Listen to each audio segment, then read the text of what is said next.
सदाशिवसमारम्भां शङ्कराचार्यमध्यमाम् अस्मदाचार्यपर्यन्तां वन्दे गुरुपरम्पराम्। हरिः ओं श्रीगुरुभ्यो नमः। हरिः ओं। మనం సద్దర్శనంలో 22వ శ్లోకం పూర్తి చేసుకున్నాం. దాన్ని మరొకసారి పునర్విమర్శ చేసుకుని ముందుకు పోదాం.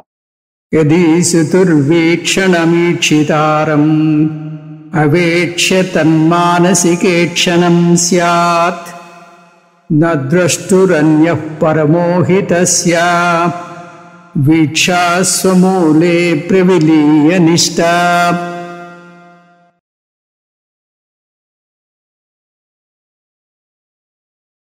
మౌనంగా కూర్చుని గురువును స్మరిస్తూ ధ్యానంలో ఉంటే గురువు నుంచి ఆత్మజ్ఞానం ట్రాన్స్మిట్ అవుతుందని, అంటే ప్రసారం అవుతుందని ఒక బలమైన నమ్మిక చాలామంది సాధకుల్లో ఉంది.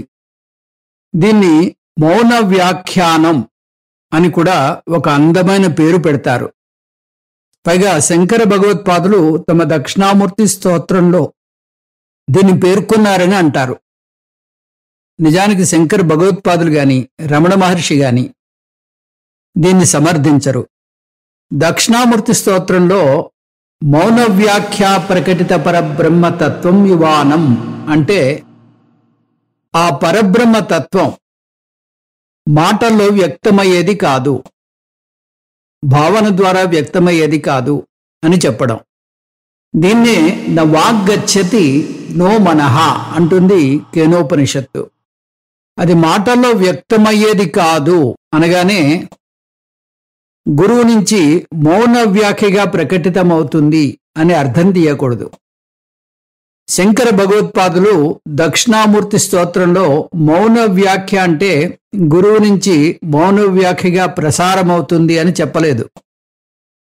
రమణులు అటువంటి ప్రసారం మానసికేక్షణం అని స్పష్టం చేశారు.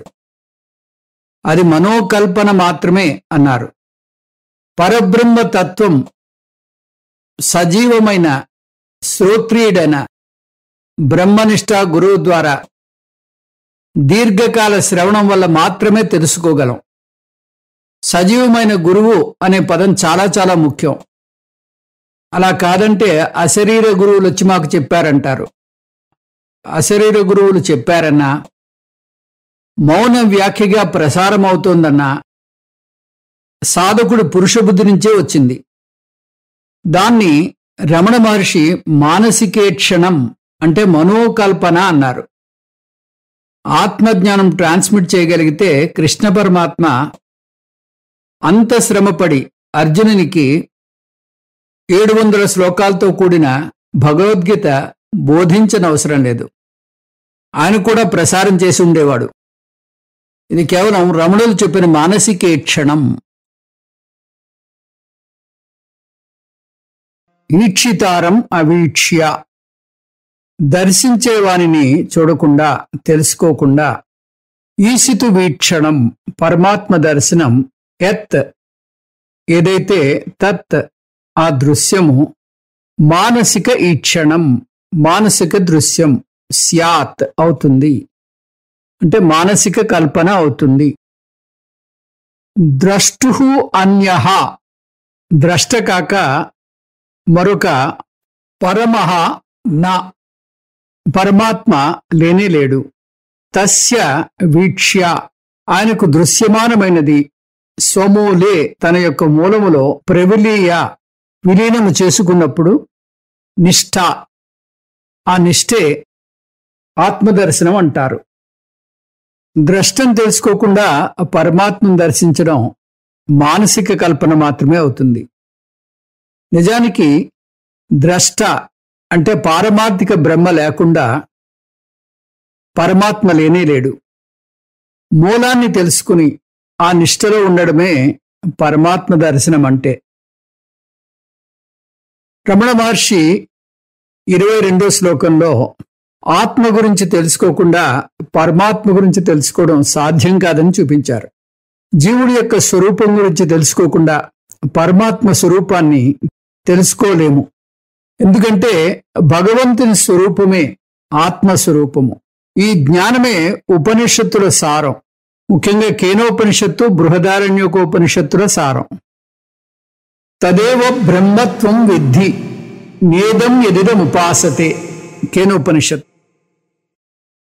ఉపాసన చేస్తున్న నువ్వే బ్రహ్మవని తెలుసుకో. నువ్వు ఉపాసన చేస్తున్న దేవత ఆ బ్రహ్మ కాదు. ఎప్పుడైతే భగవంతుణ్ణి ఒక ఆబ్జెక్టుగా కొలుస్తావో అప్పుడే అది భగవంతుని స్వరూపం కాదు. భగవంతుని బాహ్యంగా నీకు భిన్నంగా ఉన్న వస్తువుగా కొలుస్తావో అది భగవంతుని స్వరూపం కాదు. బాహ్యంగా చూసినా, మనస్సులో దర్శించినా అది అసలైన భగవద్ దర్శనం కాదు. ఘోర తపస్సు చేస్తే మనస్సులో భగవద్ దర్శనం అవుతుంది. ఆంతరంగా తీవ్రమైన ధ్యానం చేస్తే మనస్సులో భగవద్ దర్శనం అవుతుంది. కానీ ఉపనిషత్తులు ఈ రెండు అనుభవాలు సత్యం కాదు, మిథ్య అంటున్నాయి. ఈ రెండు అనుభవాల్లోనూ భగవద్ దర్శనాన్ని కొట్టివేయటం లేదు. కానీ ఈ దర్శనం భగవంతుని గురించిన అంతిమ జ్ఞానం కాదు అంటోంది ఉపనిషత్తు. బాహ్యంగా సగుణాకారంలో దర్శనమిస్తే అది వ్యావహారిక సత్యం. ఆంతరంగా మనసులో దర్శనమిస్తే అది ప్రాతిభాసిక సత్యం. వేదాంతం ప్రకారం ఈ రెండు మిథ్య. పారమార్థిక స్థాయి సత్యమే అసలైన సత్యము.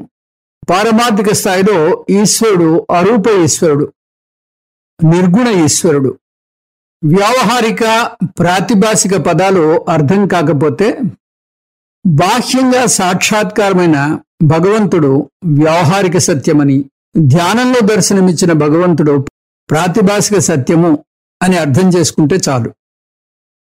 ఉపనిషత్తులో సూత్రం నీకు ఆబ్జెక్ట్గా అనుభవంలోకి వచ్చేది ఏది నువ్వు కాదు. ఆబ్జెక్ట్ మిథ్య, నువ్వు సత్యం, నువ్వు మాత్రమే సత్యము. ఆబ్జెక్ట్లోకి సగుణ ఈశ్వరుడు కూడా వస్తాడు. మానసిక ఈక్షణం అంటే వ్యవహార సత్యంలో సాక్షాత్కారమైన భగవంతుడు, ధ్యానంలో దర్శనమిచ్చిన భగవంతుడు, ఇవి రెండు కూడా మిథ్య అంటున్నారు రమణులు. దాన్ని మానసికేక్షణం అనే పదం వేశారు. సగుణ ఈశ్వరుడు మిథ్య అని రమణ మహర్షులు ఎందుకన్నారు? కేనోపనిషత్తులో తదేవ బ్రహ్మత్వం విద్ధి నేదం ఎదిదం ఉపాసతే అని వస్తుంది. కాబట్టి నువ్వు ఉపాసన చేసే ఆ సగుణ ఈశ్వరుడు మిథ్య అని రమణులు అన్నారు. నువ్వు ఉపాసన చేసే సగుణ ఈశ్వరుడు బ్రహ్మ కాదు అని కేనోపనిషత్తు అంటే, బృహదారణ్యకోపనిషత్తు ఇంకొక అడుగు ముందుకు వేసి అనుభవిస్తున్న నువ్వే బ్రహ్మ, ఎప్పటికీ అనుభవింపబడే ఆ ఆబ్జెక్ట్ కాదు ఎన్నటికీ అంటుంది. అదృష్టం ద్రష్టృ, అశ్రుతగం శ్రోతృ, అమతం మంత్రు, అవిజ్ఞాతం విజ్ఞాతృ. మూడో బ్రాహ్మణంలో 8వ మంత్రం. అదృష్టం ద్రష్టృ అంటే చైతన్యం ఎప్పటికీ చూసేదే కానీ చూడబడేది కాదు. అశ్రుతగం శ్రోతృ, చైతన్యం ఎప్పటికీ వినేదే గాని వినబడేది కాదు. అమతం మంత్రు, చైతన్యం ఎప్పటికీ ఆలోచించేదే గాని ఆలోచన కాదు. అవిజ్ఞాతం విజ్ఞాతృ, చైతన్యం అప్పటికీ తెలుసుకునేదే గాని తెలియబడేది కాదు. బృహదారణ్యకోపనిషత్తులో అక్షర బ్రాహ్మణము, బ్రాహ్మణం అంటే అధ్యాయం. బ్రహ్మను ప్రమేయంగా చూడలేము, వినలేము, ఆలోచించలేము, తెలుసుకోలేము అంటుంది. బ్రహ్మను ప్రమేయంగా తెలుసుకోలేమంటే బ్రహ్మ సబ్జెక్ట్ అని నేనే. బ్రహ్మ ఆబ్జెక్ట్ కాదు, సబ్జెక్టు. ఒక్క ముక్కలో చెప్పాలంటే బ్రహ్మ చైతన్యమైన నేనే అది. బ్రహ్మస్వరూపం చైతన్యమైన నువ్వే అయితే బ్రహ్మను ఆబ్జెక్ట్గా ఎలా తెలుసుకోగలవు అంటున్నారు రమణ మహర్షి. అందువల్ల బ్రహ్మస్వరూపం తెలుసుకోవాలంటే ఆత్మస్వరూపాన్ని తెలుసుకోవాలి. మిథ్యారూపమైన సగుణ ఈశ్వరుని దర్శించాలంటే తపస్సు చేయాలి లేదా ధ్యానం చేయాలి. ఈ భగవత్ సాక్షాత్కారం గురించి పురాణాల్లో అనేక కథలున్నాయి. ఎందరో భక్తులు ఉపాస్య దేవతల మీద ఉపాసన చేశారు. వారికి భగవద్ దర్శనం కలిగింది. అవేమీ సత్యదూరం కాదు. భగవంతుడు ప్రత్యక్షమయ్యాడు, మాట్లాడాడు, అంతర్ధానమయ్యాడు. ఈ గాథలను మనమేమీ ఖండించటం లేదు, కానీ అవి అసలు స్వరూపం కాదు అంటున్నారు రమణ మహర్షులు. అంతే. ఈక్షితః వీక్షణం, ఈక్షితారం అవేక్ష్య. చూసే మీ గురించి పట్టించుకోకుండా వీక్షణం పరమాత్మ దర్శనం కోసం బాహ్యంగా ప్రయత్నం చేస్తున్నారు. అది మానసిక ఈక్షణం మాత్రమే అంటున్నారు రమణ మహర్షి. ఇది సమ్యక్ దర్శనం కాదు, ఇది అసలైన దర్శనం కాదు అంటారు శంకర భగవత్పాదులు కూడా. ముందు చూసినట్టుగా ఈ దర్శనం అయితే ప్రాతిభాసిక దర్శనం లేదా వ్యవహారిక దర్శనం. కొంతమంది భగవంతుడు కల్లో కనిపించాడంటారు. నిజంగా భగవంతుడు వారికి కల్లో ప్రత్యక్షమయ్యారనుకున్నా, లేక వారి మనసులో చూపించిన దృశ్యమా, ఏది నిజం ఎలా తేల్చి చెప్పగలం అంటే, మీరు చూసిన కలను ప్రాతిభాసిక సత్యము అంటారు. అది మిథ్య. అదేవిధంగా జాగ్రత్తావస్థలో జరిగే వ్యవహారాలను వ్యవహారిక సత్యం అంటారు. జాగ్రత్తావస్థలో భగవంతుడు సాక్షాత్కారమైతే అది కూడా వ్యవహారిక సత్యమే, అది కూడా మిథ్య. అలా ఎలా అంటారు అంటే, ద్రష్టకి అన్యంగా, ద్రష్ట కాక మరొక అన్యమైనటువంటి పరమాత్మ లేడు. ద్రష్టః అన్యః పరమః నాస్తి. ద్రష్టకి భిన్నంగా భగవంతుడు లేడు అంటున్నారు రమణ మహర్షి. ద్రష్ట అంటే చూసేవాడు, చూసే నేను.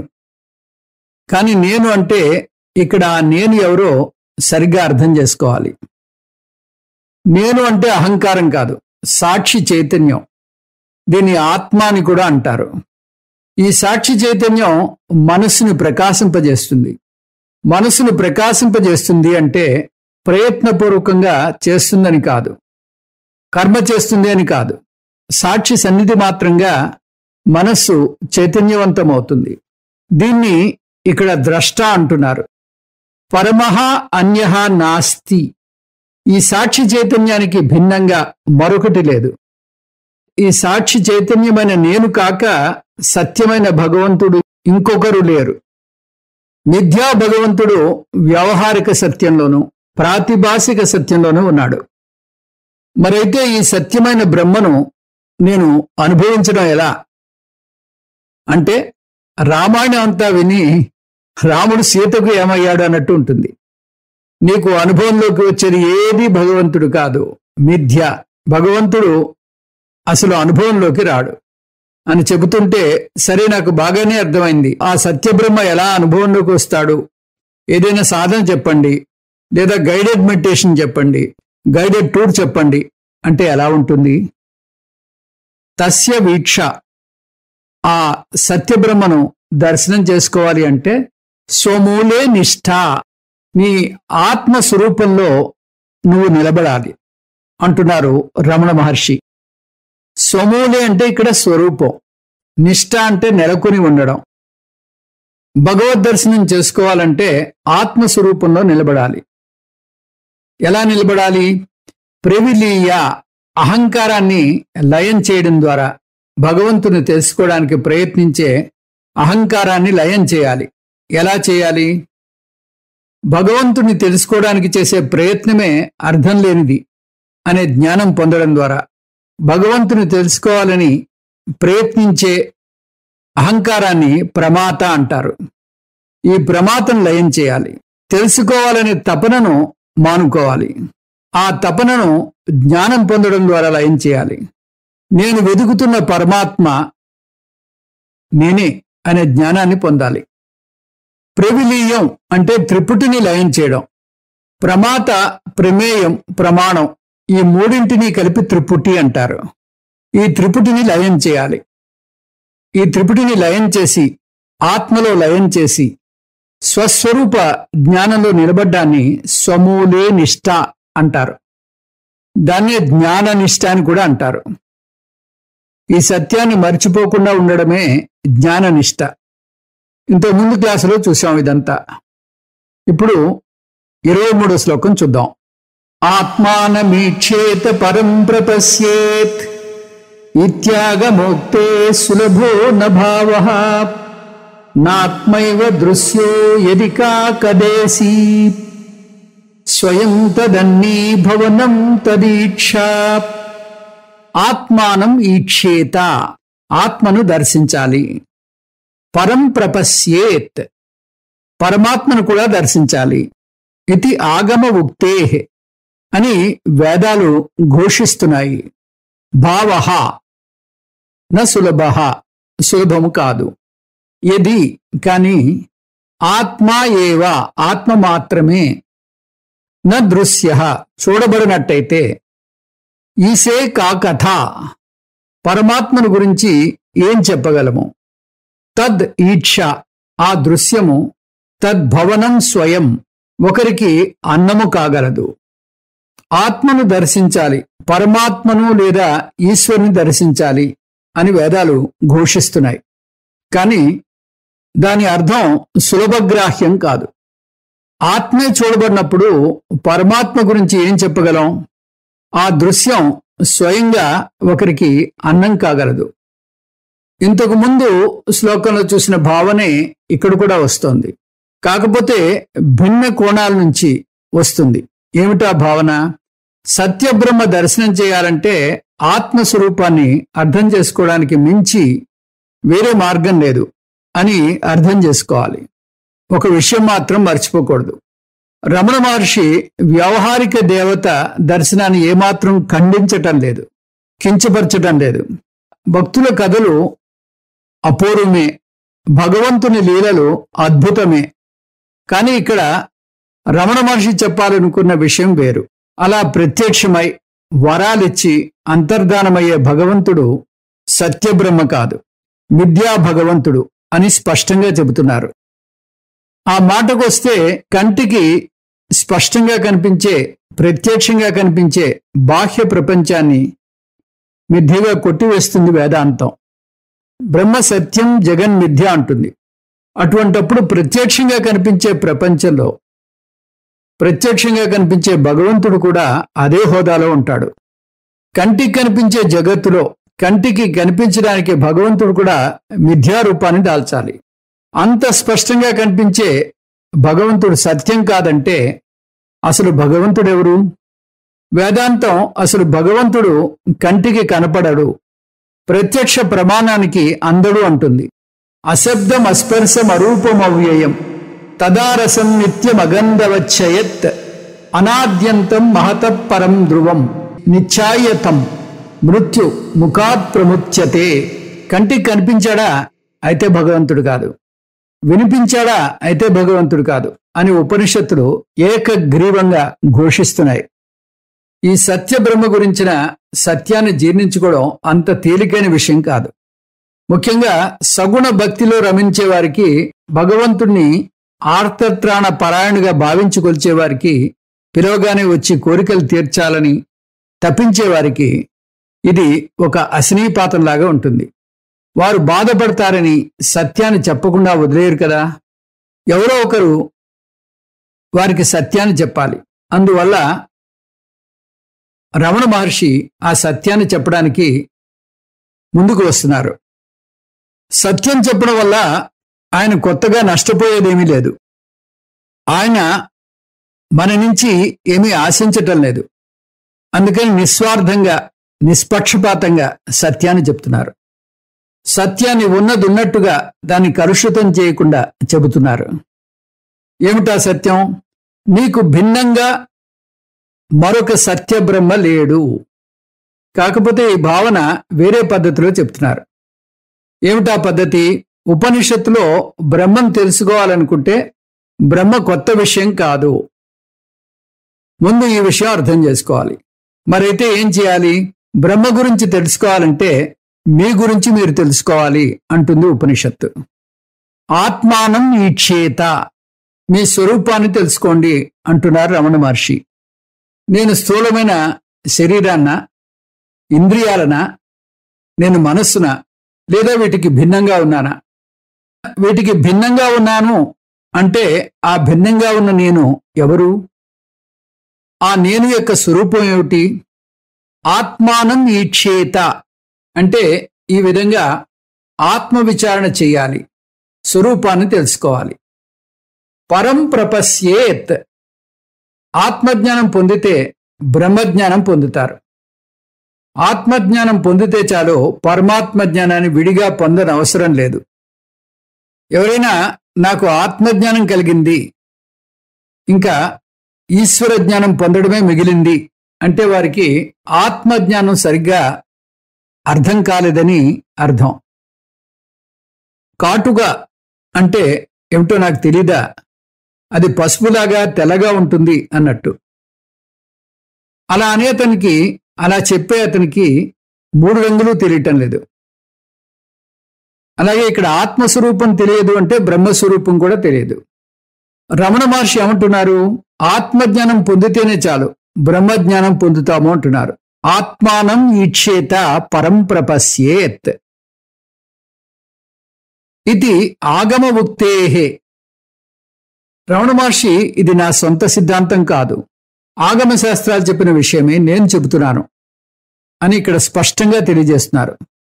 సాక్షాత్తు రమణ మహర్షి నా సిద్ధాంతం వేరే కొత్తగా లేదు, నేను బోధిస్తున్నది వేదాలు ఆధారం చేసుకుని వచ్చినదే అని చెప్పినా కొందరు ఆత్మవిద్య కొత్తగా లేదు, నేనెవరిని అని మనసులో తలుచుకుంటే చాలు అంటారు. పైగా భగవద్గీత ఉపనిషత్తులు నేర్చుకోని అవసరం లేదు అని కూడా ప్రచారం చేస్తారు. రమణ మహర్షిని గురువుగా ఎంచుకుని మన పైన సాగిస్తే చాలు, మనకి ఉపనిషత్తులు భగవద్గీత అవసరం లేదు అంటూ చెప్తారు. కానీ రమణ మహర్షి చెప్తున్నారు, ఇది ఆగమాల నుంచి చెప్పబడింది. అంటే ఈ శాస్త్రం యొక్క ప్రాముఖ్యత ఎంతో ఆయనే మనకు తెలియజేస్తున్నారు. శాస్త్ర ప్రామాణ్య బుద్ధిని కలిగి ఉండండి అని చెప్తున్నారు. మామూలుగా ఆగమ శాస్త్రాలు వేరు, అవి వేదాలు కావు. శివుని పూజించే వారికి శైవాగమం, విష్ణువుని పూజించే వారికి వైష్ణవ ఆగమం, శక్తిని పూజించే వారికి శాక్త ఆగమం ఉంటాయి. అవి వేరు, వేదాలు వేరు. కానీ ఇక్కడ సందర్భాన్ని బట్టి ఆగమ శాస్త్రంలో చెప్పబడింది అంటే వేదాల్లో లేదా ఉపనిషత్తులో చెప్పబడింది అని అర్థం. అందువల్ల వేద ఆగమ ఉక్తే అని అర్థం. సులభం కానీ చాలా తేలిగ్గా అర్థం చేసుకోలేరు. ఈ వాక్యాన్ని సరిగ్గా అర్థం చేసుకోలేరు. ఏ వాక్యాన్ని? మొదటి పాదంలోని వాక్యాన్ని, ఆత్మానమీక్షేత పరం ప్రపశ్యేత్.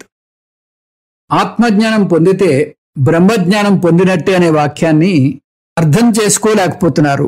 నిన్ను నువ్వు అర్థం చేసుకుంటే భగవంతుని అర్థం చేసుకుంటావంటే ఏమిటి అర్థం? నువ్వే భగవంతుడివి అని అర్థం. ఆత్మజ్ఞానం ఈజ్ ఈక్వల్ టు బ్రహ్మజ్ఞానం. ఈ ఈక్వేషన్కి 2 వైపులా సమంగా ఉన్న పదాలు ఏమిటి? జ్ఞానం. ఆ పదాన్ని తీసేస్తే ఆత్మ ఈజ్ ఈక్వల్ టు బ్రహ్మ. కానీ చాలా మంది దీన్ని అర్థం చేసుకోలేకపోతున్నారు అంటున్నారు రమణ మహర్షి.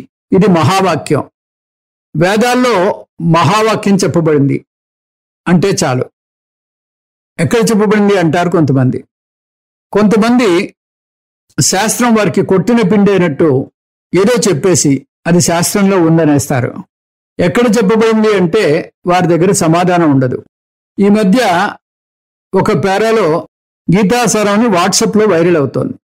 భగవద్గీతలోని సారాన్ని A4 సైజ్ పేపర్లో ఇంగ్లీష్లో అందిస్తున్నారు.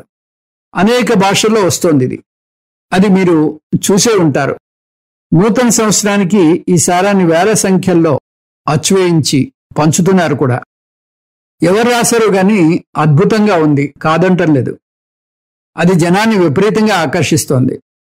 కానీ దురదృష్టకరమైన విషయం ఏమిటంటే అందులో ఒక్క వాక్యం కూడా భగవద్గీతలో చెప్పబడలేదు.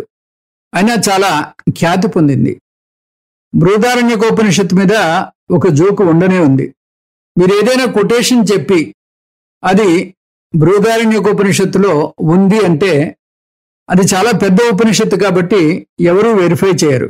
కానీ ఇక్కడ రమణ మహర్షి వేదంలో చెప్పబడింది అంటే నిజంగానే చెప్పబడింది. ముండకోపనిషత్తు సారం ఉంది. హిరణ్మయే పరే కోసే విరజం బ్రహ్మ నిష్కలం తచ్చుభ్రం జ్యోతిషాం జ్యోతి తద్యదాత్మ విదో విదుహు. బంగారు రంగులో మెరిసే ఆత్మ విజ్ఞానమయ కోశంలో ఉంది. అది విరజం, నిష్కలం, సిద్ధం, జ్యోతిషాం జ్యోతి. ఎవరు ఆత్మను అధిష్టాన జ్యోతిగా తెలుసుకుంటారు అంటుంది. ఈ మంత్రంలో ఇక్కడ మనకు కావలసింది ఆత్మ విదో విదుహు. ఎవరు ఆత్మను తెలుసుకుంటారో బ్రహ్మను కూడా తెలుసుకున్నట్టు అంటుంది ఈ మంత్రం. ఆత్మను తెలుసుకుంటే బ్రహ్మను తెలుసుకున్నట్టే. సరే, నాకు బాగా అర్థమైంది. మహావాక్యం ద్వారా ఆత్మదర్శనం చేస్తే దైవ దర్శనం చేసినట్టే అని అర్థమైంది. ఇప్పుడు ఆత్మదర్శనం చేసుకోవడం ఎలా? నన్ను నేను ఎలా తెలుసుకోవాలి? ఆత్మైవ న దృశ్యో, ఆత్మను చూడలేవు అంటున్నారు రమణ మహర్షి. ఆత్మ తనను తాను చూడలేదు అంటే మహావాక్యం ప్రకారం బ్రహ్మను కూడా చూడలేదని అర్థం. బ్రహ్మ ఏవ న దృశ్య అని చెప్పవచ్చు. భగవద్ దర్శనం కోరడం, ఆత్మదర్శనం కోరడం కూడా అర్థం లేని పని. ఆత్మ ఈజ్ ఈక్వల్ టు బ్రహ్మ అయితే ఆత్మను చూడలేము అంటే బ్రహ్మను కూడా చూడలేము అని చెప్పకనే చెప్పినట్టు అవుతుంది. కానీ ఇదంతా తేలిగ్గా అర్థం కాదు చాలా మందికి. అందుకని వారు జ్ఞానిని, ఓ జ్ఞాని, నువ్వు బ్రహ్మను చూసావా, భగవంతుని చూసావా అని అడుగుతారు. ఇది ఒక పెద్ద సమస్య. చూశానన్నా సమస్యే, చూడలేదన్నా సమస్యే. ఒకవేళ జ్ఞాని నేను భగవంతుణ్ణి చూడలేదు అని అంటే, నువ్వు ఇన్ని సంవత్సరాలుగా అధ్యయనం చేస్తున్నావు, అయినా నువ్వు చూడలేదంటే వేదాంతం అధ్యయనం చేయని మాకు నీకు మధ్య భేదం ఏముంది అని నిలదీస్తారు. ఇన్నాళ్ళు చేసిన వేదాంత అధ్యయనం వృధా అంటారు. చూశాను అంటే అక్కడి నుంచి ప్రశ్నల పరంపర గుప్పిస్తారు. భగవంతుడు ఎలా ఉన్నాడు? ఎంత పొడుగ్గా ఉన్నాడు? 5 అడుగులా, 6 అడుగులా? ఏ రంగులో ఉంటాడు? నీలమేఘశ్యాముడా, రక్తవర్ణమా అంటూ జ్ఞానికి భగవంతుడు ఏకరూప ఈశ్వరుడు కాదు, అరూప ఈశ్వరుడు. అందువల్ల జ్ఞాని జవాబు చెప్పలేడు. స్వామీజీ అంటున్నారు, నన్ను కూడా ఈ ప్రశ్న వేయకండి, నన్ను దయచేసి వదిలేయండి అంటున్నారు స్వామీజీ. నా దృశ్య, ఆత్మ చూడబడదు అంటే ఆత్మను ఆబ్జెక్ట్గా చూడలేకపోతే భగవంతుని ఆబ్జెక్ట్గా ఎలా చూడగలము? ఈశ్వరుని గురించి ఇంకా చెప్పేదే ఉంది అంటున్నారు రమణ మహర్షి. అంటే ఈశ్వరుని కూడా ఆబ్జెక్ట్గా చూడలేమని అర్థం. కాకపోతే ఇక్కడ సరిగ్గా అర్థం చేసుకోవాలి. ఈశ్వరుడు అంటే ఏ ఈశ్వరుడు? ప్రాతిభాసిక సత్య ఈశ్వరుడా, వ్యవహారిక సత్య ఈశ్వరుడా? ఇక్కడ చెప్పేది పారమార్థిక సత్య ఈశ్వరుడు. ఎవరైనా నాకు పారమార్థిక ఈశ్వరుడు అవసరం లేదు, నాకు వ్యావహారిక సత్య ఈశ్వరుడు దర్శనం కావాలంటే నిక్షేపంగా ఆబ్జెక్ట్గా చూడవచ్చు అంటుంది శాస్త్రం. దానికి తీవ్రమైన తపస్సు చేయాలంటుంది. వేదాల్లోని ఉపాసనాకాండలో దేవి సాక్షాత్కారం, విష్ణు సాక్షాత్కారం, ఇలాగా దర్శనాలు గురించి వర్ణించబడతాయి. వీటిలో ఎవరు దర్శనం కావాలన్నా దానికి తగ్గ ఉపాసనలు ఉన్నాయి. శాస్త్రంలో చెప్పింది చెప్పినట్టుగా చేస్తే భగవత్ సాక్షాత్కారం అవుతుంది. కానీ దాంతోపాటు శాస్త్రం ఒక హెచ్చరిక కూడా చేస్తోంది. మీకు సాక్షాత్కారం ఇచ్చిన వ్యావహారిక ఈశ్వరుడు మిథ్య, అందువల్ల మోక్షాన్ని ఇవ్వలేడు. చాలామంది భగవత్ సాక్షాత్కారం కోసం తీవ్రమైన తపస్సు చేసి ఏవేవో వరాలు కోరుతారు. అంటే సాక్షాత్కారం పొందడం వల్ల వారు మోక్షం పొందలేరు. భగవంతుడు ప్రత్యక్షమైన తర్వాత కూడా వారికి పరిచ్ఛిన్నమైన భావాలు పోలేదు. అంటే సాక్షాత్కారం వల్ల వారు మోక్షం పొందలేదు. ధ్రువుడు తీవ్రమైన తపస్సు చేసి భగవంతుని రాజ్యం కావాలని కోరాడు. అంటే సాక్షాత్కారం పొందడం వల్ల మోక్షం పొందలేదు. రాక్షసులు కూడా భగవత్ సాక్షాత్కారాన్ని పొందారు. వారు కోరిన కోరికలు మీకు తెలిసినవే. భస్మాసురుడు శివుడు ప్రత్యక్షమైతే తను ఎవరి నెత్తి మీద చేయి పెడితే వారు భస్మం కావాలని కోరుకున్నాడు. శివుడు వరాన్నిచ్చి అంతర్ధానం కాబోతుంటే అతని నెత్తి మీద చేయి పెట్టడానికి ప్రయత్నించిన కథనం మనం విన్నాం. అందువల్ల వ్యావహారిక స్థాయి ఈశ్వర సాక్షాత్కారం సాధ్యమే. కానీ అది అంతిమ సత్యం కాదు. దానివల్ల మోక్షం రాదు అంటోంది శాస్త్రం. నాకు ఇప్పుడే మోక్షం వద్దు, నేను భగవద్ దర్శనం పొందుతాను, దాని తర్వాత మోక్షానికి వస్తాను అంటే శాస్త్రం మిమ్మల్ని బలవంతం చేయదు. సరే, మీ ఇష్టం, మీరు చేయాలనుకున్నవన్నీ చేసి రండి. కానీ ఒక్కటి మాత్రం గుర్తుంచుకోండి, మోక్షం పొందాలి అంటే మాత్రం బ్రహ్మాస్మి జ్ఞానం పొందక తప్పదు. ఎవరంటున్నారు ఇదంతా? రమణ మహర్షి అంటున్నారు. అలా ఎందుకంటున్నారు అంటే, ఆత్మదర్శనం కానప్పుడు ఈశ్వర దర్శనం గురించి వేరే చెప్పాలా? అలా ఎందుకంటున్నారు అని రమణ మహర్షిని అడిగితే, నేను అంటలేదు, శాస్త్రమే నొక్కి వక్కాణిస్తోంది అంటారు. అందువల్ల ఆత్మదర్శనం కానప్పుడు ఈశ్వర దర్శనం గురించి వేరే చెప్పాలా? తదీక్ష, ఆత్మదర్శనం కావాలంటే అహంకారాన్ని లయం చేయాలి, పరిమితిని కలుగజేసే అహంకారాన్ని లయం చేయాలి. తదన్నీ భవనం స్వయం, అహంకార లక్షణాలను ఆత్మలో లయం చేయాలి. ఉదాహరణకు, నేను లావుగా ఉన్నాను వాక్యం చూద్దాం.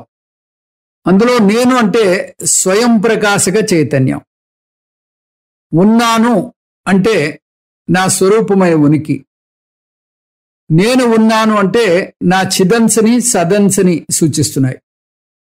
వాటికి తర్వాత గాని మధ్య గాని ఇంకా ఏ పదం కలిపినా అది అనాత్మైన అహంకార లక్షణం అవుతుంది. లావు అనేది శరీర సంబంధమైనటువంటి లక్షణం. ఈ అదనపు లక్షణం ఉంటే నేను అహంకారాన్ని అవుతాను. నేను మనిషిని అంటే నేను అశాశ్వతమైనటువంటి శరీరాన్ని అని అర్థం. ఇది అహంకార లక్షణం.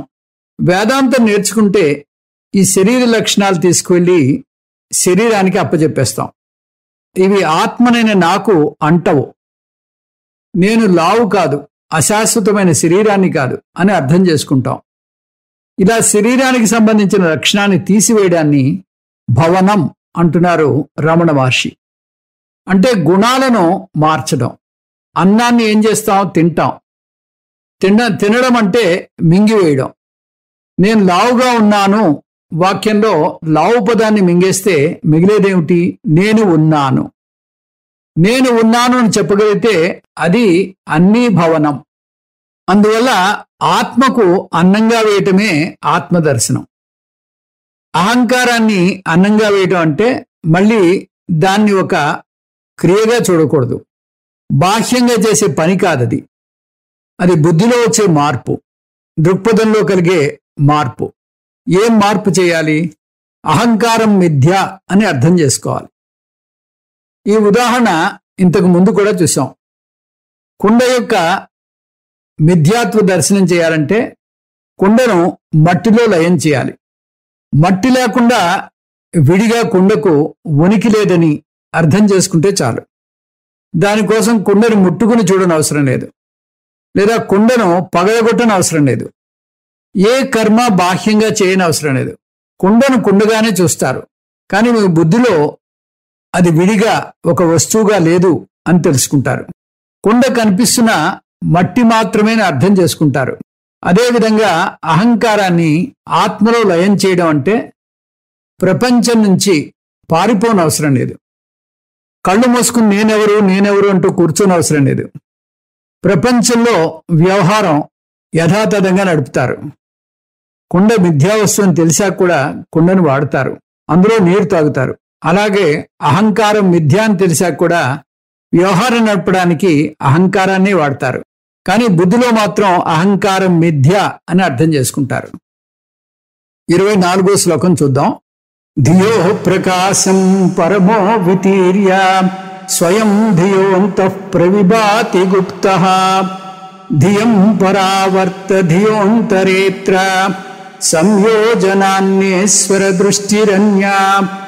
పరమః పరమాత్మ, ధియే బుద్ధికి, ప్రకాశం వితీర్య ప్రకాశాన్ని ప్రసాదించటం లేదు, స్వయంగా, ధియః అంతః బుద్ధిలో, గుప్తః ప్రవిభాతి గుప్తంగా ప్రకాశిస్తున్నాడు.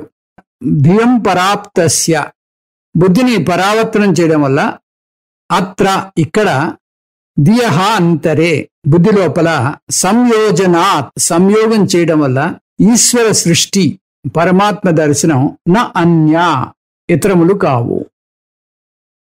పరమాత్మ తన ప్రకాశాన్ని బుద్ధిలో ప్రకాశింపజేయడం వల్ల తానే ఈ బుద్ధిలో గోప్యంగా ప్రకాశిస్తున్నాడు. బుద్ధిని పరావర్తనం చేయడం వల్ల, వెనకకు మళ్లించడం వల్ల, సంయోగం చేయడం ద్వారా ఇక్కడ బుద్ధి లోపలే పరమాత్మ దర్శనం కలుగుతోంది. మరి ఏ ఇతర పద్ధతుల వల్ల కాదు. ఆత్మజ్ఞానం పొందడం అంటే ఆత్మను కొత్త విషయంగా తెలుసుకోవడం కాదు. ఎందుకంటే నేను చైతన్య స్వరూపం అని నాకు ముందే తెలుసు. నేను ఎప్పుడూ చైతన్య స్వరూపాన్ని. ఆ విషయం అనుభవించడానికి నేనేమీ ప్రయత్నం చేయనవసరం లేదు. జీవితంలో దేన్ని అనుభవించాలన్నా కూడా దానికి కొంత ప్రయత్నం చేయాలి, ఒక ప్రమాణాన్ని వాడాలి. ఉదాహరణకు నేను గోడని చూడాలి అంటే నేను కొంత ప్రయత్నం చేయాలి. గోడ ఉన్నవైపు నా తలను తిప్పాలి. దాన్ని చూడడానికి నా కన్ను అనే ప్రమాణాన్ని వాడాలి.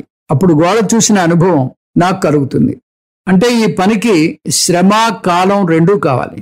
సృష్టి మొత్తంలో ఆత్మ ఒకటే చైతన్యంగా ఎప్పుడూ అనుభవంలోకి వస్తూ ఉంటుంది.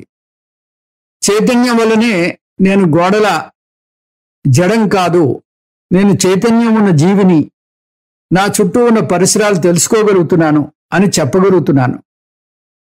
చైతన్యం ఎప్పుడూ అనుభవంలోకి వస్తుంది. కాబట్టి చైతన్యాన్ని తెలుసుకోవడానికి శ్రమ పడని అవసరం లేదు, ప్రయాణం అవసరం లేదు, కాలాన్ని వెచ్చించని అవసరం లేదు. కానీ ఒక్క విషయం తెలుసుకోవాలి, ఆత్మ నిత్య చైతన్యంగా ఎప్పుడూ అనుభవంలోకి వచ్చేదే అయినా ఆ నిత్య చైతన్యం వైపు దృష్టి మరలించడానికి మనస్సు కావాలి. ఈ విషయాన్ని సరిగ్గా అర్థం చేసుకోవాలి. నిత్య చైతన్యమైన ఆత్మ వైపు దృష్టి మరల్చాలంటే మనస్సు కావాలి. లేకపోతే మనస్సు బాహ్యముఖంగా పరుగులు తీస్తుంది. బాహ్య వస్తువుల వైపు, బాహ్య సంఘటనల వైపు పరుగులు తీస్తుంది. మీరు ఏ పని చేస్తున్నా కూడా మీరు నిత్య చైతన్యమే. కానీ అది తెలుసుకోవాలంటే దానికి మనసు ఉపయోగించాలి అంటుంది వేదాంతం.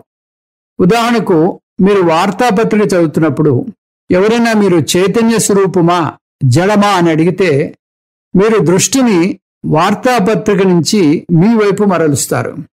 నేను చైతన్య స్వరూపాన్ని అంటారు. నేను చైతన్య స్వరూపాన్ని మీరు చెప్పినప్పుడు మీ మనస్సు మీ చైతన్యాన్ని ప్రకాశింపజేయదు. ఈ విషయం సరిగ్గా అర్థం చేసుకోవాలి. చైతన్యం స్వయం ప్రకాశం. మనసు దాన్ని ప్రకాశింపజేయదు, చేయని అవసరం లేదు. మరి ఇందులో మనసు పాత్ర ఏమిటి? బాహ్య వస్తువుల వైపు పరుగులు మాని చైతన్యం వైపు దృష్టి మరలుస్తుంది.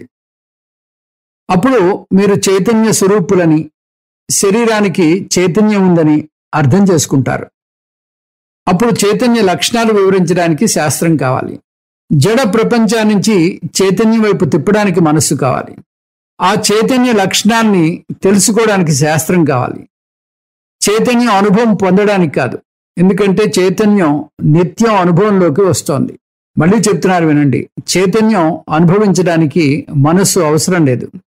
చైతన్యాన్ని అనుభవించడానికి శాస్త్రం అవసరం లేదు. మరైతే వీటి పాత్ర ఏమిటి?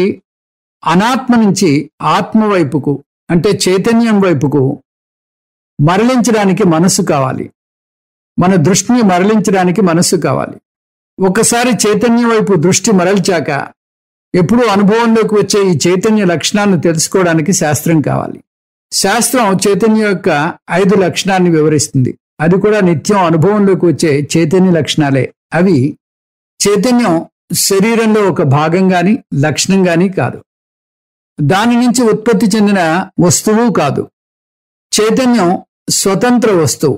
అది శరీరం అంతటా వ్యాపించి దాన్ని ప్రకాశింపజేస్తుంది. చైతన్యం శరీరం సరిహద్దులకే పరిమితం కాలేదు. చైతన్యం శరీరం నాశనం అయితే నాశనం కాదు, తదనంతరం కూడా చైతన్యం ఉంటుంది. చైతన్యం శరీరం లేకపోయినా ఉంటుంది, కానీ అనుభవంలోకి రాదు. దాన్ని ప్రతిబింబింపజేసే మాధ్యమం లేదు కాబట్టి అది మనకి అనుభవంలోకి రాదు. అంత మాత్రాన చైతన్యం లేనట్టు కాదు. చైతన్యం నిత్యము ఉంటుంది. ఈ విధంగా ఆత్మ విచారణ చేయాలి. పరమహ అంటే పరమాత్మ, ఎవరో కాదు, ఆత్మ, నిత్య చైతన్యం. వితీర్య అంటే ఈ చైతన్యం ఏం చేస్తుంది? వితీర్య అంటే అక్షరాలు చూస్తే పంచుతుంది. ప్రసాద వితరణం అంటాం కదా, అలాగా ప్రసాదాన్ని పంచుతూ ఉంటాం. ఆ విధంగా వితరణం అనే పదమే వితీర్య. ఇక్కడ ఆత్మ లేదా చైతన్యం కూడా పంచుతుంది. ఏం పంచుతుంది? ప్రకాశం, ప్రకాశాన్ని పంచుతుంది, అంటే చైతన్యాన్ని పంచుతుంది. చిదాభాసగా పంచుతుంది. చిదాభాస దేనికి పంచుతుంది? ధియే, మనసుకు పంచుతుంది. ఇది అర్థం కావాలంటే అద్దం ఉదాహరణ చూద్దాం. అద్దం స్వతహాగా జడం, దానికి విడిగా కాంతి లేదు. కానీ అద్దాన్ని సూర్యకాంతి ముందు పెడితే అద్దం మీద ప్రతిబింబ సూర్యకాంతి పడుతుంది. ఆ ప్రతిబింబ సూర్యకాంతి దేని వల్ల ఏర్పడింది? బింబ సూర్యకాంతి వల్ల ఏర్పడింది. ఎప్పుడైతే అద్దం మీద ప్రతిబింబ సూర్యకాంతి ఏర్పడిందో అప్పుడే జడమైన అద్దం ప్రకాశవంతంగా, కాంతివంతంగా మారుతుంది. అది దాని స్వరూపం కాదు, కానీ అరువు తెచ్చుకున్న కాంతి. ఇప్పుడు 3 అంశాలు చూసాం. అవి బింబ సూర్యకాంతి, ప్రతిబింబ సూర్యకాంతి, అద్దం. ప్రతిబింబించింది కాబట్టి దాన్ని ప్రతిబింబ మాధ్యమం అంటాం. ఇప్పుడు ఈ 3 పదాలని చైతన్యపరంగా చూద్దాం. అద్దానికి స్వతహాగా కాంతి లేకపోయినా ప్రతిబింబింపజేసే మాధ్యమంగా పనిచేసినట్టుగా మనస్సు స్వతహాగా జడమైనా కూడా అది ప్రతిబింబ మాధ్యమంగా పనిచేస్తుంది. అది బింబ చైతన్యాన్ని ప్రతిబింబింపజేస్తుంది. అలా ఏర్పడిన ప్రతిబింబ చైతన్యాన్ని చిదాభాస అంటారు. వీటికి ఇంగ్లీష్లో పేర్లు చూద్దాం. బింబ చైతన్యము అంటే చిత్, ఒరిజినల్ కాన్షియస్నెస్. ప్రతిబింబ చైతన్యము చిదాభాస, రిఫ్లెక్టెడ్ కాన్షియస్నెస్. ప్రతిబింబ మాధ్యమము మనస్సు, రిఫ్లెక్టెడ్ మీడియం. ఈ శ్లోకంలో పదాలు చూస్తే పరమ అంటే చిత్, వితీర్య అంటే చిదాభాసను ఇస్తుంది. ధియే అంటే మనస్సుకు. మనసును ప్రతిబింబ మాధ్యమం అంటారని చూసాం. చిత్ అంటే ప్రకాశాన్ని పంచాక ఎక్కడికి వెళ్తుంది? ప్రసాద వితరణ చేశాక అక్కడి నుంచి వెళ్ళిపోతాం మనం. చిత్ ఎక్కడికి వెళ్తుంది? పాపం ఆత్మ ఎక్కడికి వెళ్ళలేదు. ఎందుకు? చాలా ముఖ్యమైన ప్రశ్న. ఆత్మ ఎందుకు ఎక్కడికి వెళ్ళలేదు? ఎందుకంటే ఆత్మ సర్వవ్యాపకం కాబట్టి. అంతటా ఉన్న ఆత్మ ఎక్కడికి వెళ్తుంది అంటే ఎక్కడికి వెళ్ళలేదు, వెళ్ళని అవసరం కూడా లేదు. స్వయం గుప్త, మనసులో దాగి ఉన్నట్టుగా ఉంటుంది. చిత్ కూడా ఉంటుంది. ఎక్కడ? ధ్యే అంతః, మనసులోని చిదాభాసతోని. ప్రవిభాతి, ఉంటుంది. చిత్ ప్రకాశంగా ఉంటుందా, ఉండదా? సూర్యబింబ ప్రతిబింబ సూర్యకాంతి కాంతివంతంగా ఉండగలిగింది. బింబ చైతన్యం ఇంకా ఎంత కాంతివంతంగా ఉండాలి? అదేవిధంగా చైతన్యం కాంతివంతంగా ఉంటుంది. ఈ బింబ చైతన్యాన్ని తెలుసుకోవడం ఎలా? చాలా తేలిక అంటున్నారు రమణ మహర్షి. అది ఎలాగో వచ్చే క్లాస్లో చూద్దాం. ఈ పాఠం ముగించే ముందు ఒక కథ చెప్పుకుందాం. ధర్మరాజు తీర్థయాత్రలు చేయాలని సంకల్పించాడు. సోదరులందరూ కలిసి తీర్థయాత్రలు చేద్దామని సన్నాహాలు చేశారు. కృష్ణ పరమాత్మ కూడా వస్తే బాగుంటుందని కృష్ణ పరమాత్మని వారు రమ్మని వేడుకున్నారు. కానీ కృష్ణ పరమాత్మ పని భారం చేత రాలేనని చెప్పి తనకి బదులుగా ఒక సొరకాయనిచ్చి ఇది నా గుర్తుగా తీసుకువెళ్ళండి అని చెప్పాడు. దీంతో నేను వచ్చినట్లే భావించండి అని మరీ చెప్పాడు. వారు వెళ్ళిన ప్రతి తీర్థంలోనూ ఆ సొరకాయను ముంచారు. తిరిగి వచ్చాక భద్రంగా ఆ సొరకాయను శ్రీకృష్ణునికి అప్పచెప్దామని చూశారు. దానికి పరమాత్మ ఈ సొరకాయను బ్రాహ్మణ సంతర్పణలో వినియోగం చేయండి అని చెప్పాడు. దానికి పాండవులు సరేనని సొరకాయ కూర చేయించి సంతర్పణలో అందరికీ తలో కొంచెం వడ్డించారు. అది కృష్ణ పరమాత్మ సొరకాయని అందరూ ముందుగా ఆ సొరకాయని చవి చూశారు. అది కటిక చేదుగా వాంతి వచ్చినంత పనైంది. ధర్మజుడు నొచ్చుకుని కృష్ణుని సమీపించి, భగవన్, అది చేదు సొరకాయని తమకు తెలియదా అని ప్రశ్నించాడు. నాకు తెలుసు, కానీ తీర్థస్నానాల తర్వాత తీపవుతుందేమోనని ఆశించాను అని వ్యంగ్యంగా సమాధానం చెప్పాడు కృష్ణుడు. ఓం తత్సత్, సర్వం శ్రీకృష్ణార్పణమస్తు. ఓం పూర్ణమదః పూర్ణమిదం పూర్ణాత్ పూర్ణముదచ్యతే పూర్ణస్య పూర్ణమాదాయ పూర్ణమేవావశిష్యతే. ఓం శాంతి శాంతి శాంతి. హరి ఓం. శ్రీ గురుభ్యో నమః. హరి ఓం.